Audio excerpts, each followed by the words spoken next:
how to block pop-ups in Safari on MacBook. Hey everyone, welcome back to the channel. Are you getting annoying pop-ups in Safari on your MacBook? Here's how to block them.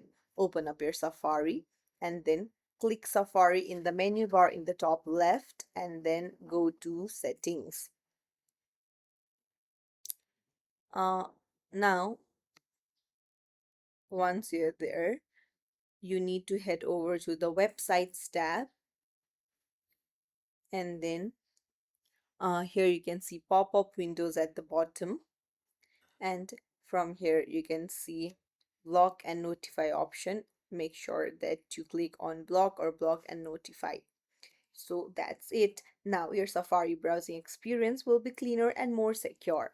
So if you found this tutorial helpful, don't forget to like the video, subscribe to our channel, and hit the notification bell to not miss any updates. Thank you for watching.